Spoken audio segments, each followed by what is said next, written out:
அட்டகாசமான சுவையில் கடாய் பன்னீர் ரெசிபி தாங்க நம்ம இன்றைக்கி பார்க்க போகிறோம். அவ்வளோ டேஸ்ட்டாக இருந்துச்சு. கண்டிப்பாக மிஸ் பண்ணாமல் எல்லோரும் ட்ரை பண்ணி பாருங்கள். சப்பாத்தி பரோட்டாக்கெலாம் அவ்வளோ டேஸ்ட்டாக இருக்கும். கடாய் பன்னீர் ரெசிபியை நம்ம ஹோட்டலில் வாங்கி தான் சாப்பிடணும்னு இல்லைங்க, வீட்டிலே நம்ம ரொம்ப ஈஸியாக செஞ்சிடலாம். இந்த வீடியோ உங்களுக்கு ரொம்பவே பிடிக்கும். வீடியோக்கு ஒரு லைக் போட்டுட்டு வாங்க, எப்படி செய்யுதுன்னு பார்க்கலாம். ஒரு மிக்சிங் பவுலில் 300 கிராம் அளவுக்கு பன்னீர் இது போல் கட் பண்ணி சேர்த்துக்கோங்க. பன்னீர் இல்லைனாலும் காளான் இல்லைனா காலிஃப்ளவர் வச்சு கூட நீங்கள் இந்த ரெசிபி ட்ரை பண்ணலாம், சூப்பராக இருக்கும். இது கூடவே 2 வெங்காயம் இது போல் பெருசாக கட் பண்ணிவிட்டு இலையாக தனித்தனியாக எடுத்து அதை சேர்த்துக்கோங்க. அடுத்ததாக 1 குடமிளகாய் சேர்த்துருக்கேன், இது போல் பெருசாக கட் பண்ணி சேர்த்துக்கோங்க. அடுத்ததாக 1 டீஸ்பூன் அளவுக்கு வெறும் மிளகாய் தூள் சேர்த்துக்கோங்க. 1/2 டீஸ்பூன் அளவுக்கு கரம் மசாலா, 1/2 டீஸ்பூன் அளவுக்கு தனியா தூள் சேர்த்துக்கோங்க.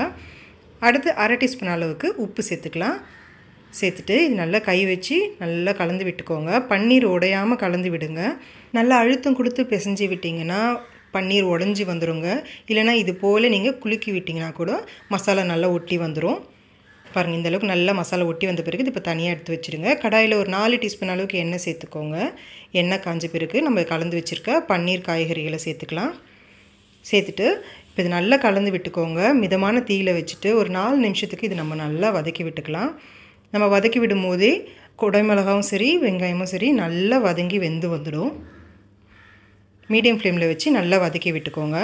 பாருங்கள், இதுதான் கரெக்டான கன்சிஸ்டன்சி. இந்த அளவுக்கு நம்ம பன்னீர் குடமிளகாய் வெங்காயத்தை நல்லா வதக்கி எடுத்துக்கலாம்.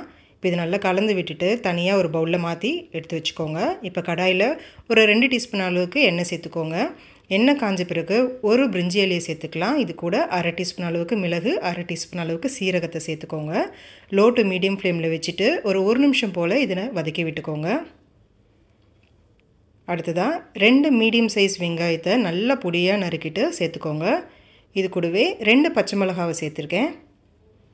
சேர்த்துட்டு இது நல்லா மீடியம் ஃப்ளேமில் வச்சுட்டு நல்லா வதக்கி விட்டுக்கோங்க. வெங்காயம் நல்லா கண்ணாடி பதம் வரணும், அந்தளவுக்கு நல்லா நிறம் மாதிரி வர வரைக்கும் இந்த அளவுக்கு வதக்கி விட்டுக்கோங்க. அடுத்ததாக 1 டீஸ்பூன் அளவுக்கு இஞ்சி பூண்டு விழுது சேர்த்துக்கோங்க.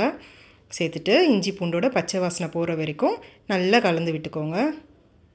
ஒரு 2 நிமிஷம் போல் கலந்து விட்ட பிறகு ஒரு 3 தக்காளியை நல்லா மிக்ஸி ஜாரில் சேர்த்துட்டு நல்லா பேஸ்ட்டாக அரைச்சி எடுத்துருக்கேன்.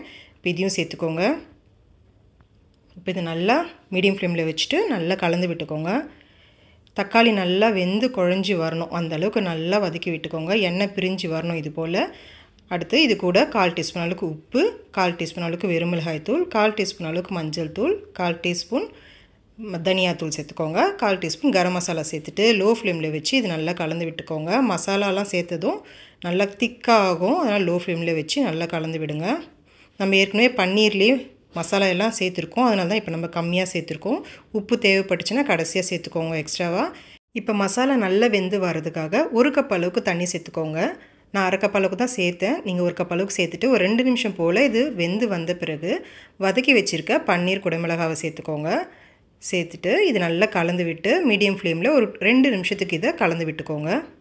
ஒரு 10 நிமிஷத்தில் இந்த நம்ம ரெடி பண்ணிடலாங்க. சப்பாத்தி பரோட்டாக்கு அவ்வளோ சூப்பராக இருக்கும். ஹோட்டல் ஸ்டைலில் கடாய் பன்னீர் ரெசிபி ரெடி ஆகிடுச்சு. கண்டிப்பாக ட்ரை பண்ணி பாருங்கள். இப்போ அடுத்ததாக பொடியான இருக்குன்னா கொத்தமல்லி தூவிட்டு ஸ்டவ் ஆஃப் பண்ணிவிடுங்க. நல்லா கலந்து விட்டு இறக்குனிங்கன்னா சப்பாத்திக்கு பரோட்டாக்கு சூப்பராக இருக்கும். கண்டிப்பாக மிஸ் பண்ணாமல் இதை ட்ரை பண்ணி பார்த்துட்டு எனக்கு எப்படி இருந்துச்சுன்னு சொல்லுங்கள். உங்களுக்கு இந்த வீடியோ பிடிச்சிருந்துச்சுன்னா லைக் பண்ணுங்கள். உங்கள் ஃப்ரெண்ட்ஸ் அண்ட் ஃபேமிலி கூட இந்த வீடியோவை ஷேர் பண்ணிக்கோங்க. அப்படியே மறக்காமல் அம்மாடி கிச்சனுக்கு சப்ஸ்கிரைப் பண்ணிக்கோங்க. பக்கத்தில் இருக்க பெல் பட்டனையும் ப்ரெஸ் பண்ணிக்கோங்க. Thank you friends.